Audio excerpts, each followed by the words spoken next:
ಈ ವಿಡಿಯೋದಲ್ಲಿ ನಾವು ಗಡಿಯಾರ ಮತ್ತು ಕ್ಯಾಲೆಂಡರ್ ಹೊಂದಿರುವ ಸಂಖ್ಯೆಗಳ ಮಾದರಿ ಬಗ್ಗೆ ತಿಳ್ಕೊತಾ ಹೋಗ್ತೀವಿ. ಅದಕ್ಕೋಸ್ಕರ ನಾವೊಂದು 12 ಗಂಟೆ ಫಾರ್ಮ್ಯಾಟ್ ನ ಡಿಜಿಟಲ್ ಗಡಿಯಾರನ ಪರಿಗಣಿಸೋಣ. ಯಾಕಂತ ಹೇಳಿದ್ರೆ ನೋಡಿದ ತಕ್ಷಣ ಈ ರೀತಿ ನಾವು ಟೈಮ್ ಎಷ್ಟು ಅಂತ ಹೇಳ್ಬೋದು. ಗಡಿಯಾರದಲ್ಲಿ ಗಂಟೆ ಅನ್ನೋದನ್ನ ನೋಡ್ತೀವಿ, ನಿಮಿಷ ಅನ್ನೋದನ್ನ ನೋಡ್ತೀವಿ, ಮತ್ತೆ ಒಂದು AM PM ಸೂಚಕ ಅನ್ನೋದು ಇರುತ್ತಲ್ವಾ, ಅದನ್ನೆಲ್ಲ ತಲೆ ಇಟ್ಕೊಂಡು ಇಲ್ಲಿ ಟೈಮ್ ಎಷ್ಟಾಗಿದೆ ಅಂದ್ರೆ ಮಧ್ಯಾಹ್ನ 1 ಗಂಟೆ 11 ನಿಮಿಷ ಅಂತ ಹೇಳ್ತೀವಿ.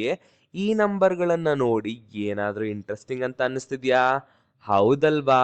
ಇಲ್ಲಿ ಎಲ್ಲಾ ಅಂಕೆಗಳು ಸಮಾನವಾಗಿದೆ. ಹಾಗಾಗಿ ಇಲ್ಲಿ ಎಲ್ಲಾ ಅಂಕೆಗಳು ಸಮಾನವಾಗಿದೆ, ವಿಶೇಷವಾಗಿ ಸಂಖ್ಯೆ 1ಕ್ಕೆ ಸಮಾನವಾಗಿದೆ ಅಂತ ಹೇಳ್ತೀವಿ. ಇದು ಸಹ ಒಂದು ಮಾದರಿ. ಅದೇ ತರ ಇಲ್ಲಿ ನೋಡಿ, ಬೆಳಗ್ಗೆ 10 ಗಂಟೆ 10 ನಿಮಿಷ. ಈ ನಂಬರ್ಗಳನ್ನ ನೋಡಿ ನಿಮ್ಗೆ ಏನ್ ಅನ್ಸ್ತಿದೆ? ಇಲ್ಲಿ 10 ಗಂಟೆ 10 ನಿಮಿಷ ಅಂದ್ಮೇಲೆ ಗಂಟೆ ಅನ್ನೋದು ನಿಮಿಷಕ್ಕೆ ಸಮಾನವಾಗಿದೆ ಅಂತ ಹೇಳ್ಬೋದು ತಾನೆ? ಹೌದು. ಇದೇ ತರ ಇನ್ನೊಂದು ಇಂಟ್ರೆಸ್ಟಿಂಗ್ ಪ್ಯಾಟರ್ನ್ ಇದೆ. ಇದನ್ನ ನಾವು ಕನ್ನಡಿಯ ಪ್ರತಿಬಿಂಬ ಮಾದರಿ ಅಂತ ಹೇಳ್ತೀವಿ. ಇಲ್ಲಿ ನೋಡಿ, ನಾವು ನಿಮಿಷಗಳನ್ನು ಪಡೆಯಲು ಗಂಟೆಯನ್ನ ತಿರುಗಿಸಿ ಬರ್ದಿರ್ತೀವಿ ಅಥವಾ ಅದ್ಲು ಬದ್ಲು ಮಾಡಿರ್ತೀವಿ ಇಲ್ಲಿರೋ ಸಂಖ್ಯೆನ. ಇಲ್ಲಿ ನೋಡಿದಾಗ 12. 12ನ್ನ ಉಲ್ಟಾ ಬರೆದ್ರೆ 21. ಇಲ್ಲಿ ನಿಮಿಷನ ಪಡೆಯೋದಕ್ಕೋಸ್ಕರ ನಾವು ಹವರ್ನ ಉಲ್ಟಾ ಬರ್ದಿರ್ತೀವಿ. ಈಗ ಗೊತ್ತಾಯ್ತಲ್ವಾ ಗಡಿಯಾರದಿಂದ ಮಾದರಿ ಹೆಂಗಿತ್ತು ಅಂತ.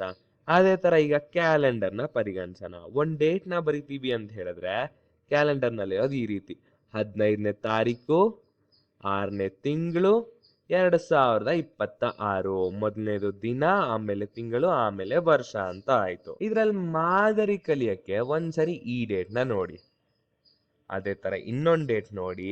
ಈಗ ಒಂದ್ ನಿಮಿಷ ವಿಡಿಯೋ ಪಾಸ್ ಮಾಡಿ ಈ ಎರಡೂ ಡೇಟ್ಗಳಲ್ಲಿರೋ ಮಾದರಿಗಳೇನಿರ್ಬೋದು ಅಂತ ಥಿಂಕ್ ಮಾಡಿ.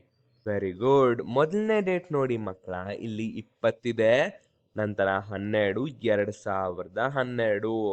ಈ ಮೊದಲನೇ 2 ದಿನ ಮತ್ತು ತಿಂಗಳನ್ನು ಸೇರಿಸಿದ್ರೆ 2012 ಬರುತ್ತಲ್ವಾ? ಈ ವರ್ಷನೂ ಸಹ 2012 ಆಗಿದೆ. ಇದು ಒಂದು ಮೊದಲನೆಯ ಪ್ಯಾಟ್ರನ್. ಎರಡನೇದ್ ನೋಡಿದಾಗ 12/02/2021 ಅಂದ್ರೆ 12 ಫೆಬ್ರವರಿ 2021. ಇದನ್ನ ನಾವು ಎಡಗಡೆಯಿಂದ ಬಲಗಡೆಗೆ ಬರ್ದಾಗ 12022021 ಅಂತ ಬರಿತೀವಿ. ಇದನ್ನ ನಾವು ಬಲಗಡೆಯಿಂದ ಎಡಕ್ಕೆ ಬರ್ದಾಗ 12022021. ಈ ರೀತಿ ಎಡದಿಂದ ಬಲಕ್ಕೆ ಬಲದಿಂದ ಎಡಕ್ಕೆ ಬರ್ದಾಗ ಸೇಮ್ ನಂಬರ್ ಬರ್ತಿದೆ ಅಂತ ಆದ್ರೆ ಅಂತ ಸಂಖ್ಯೆಗಳನ್ನ ನಾವು ಪ್ಯಾಲಿಂಡ್ರೋಮ್ ಸಂಖ್ಯೆಗಳು ಅಂತ ಹೇಳಿ ಕರಿತೀವಿ.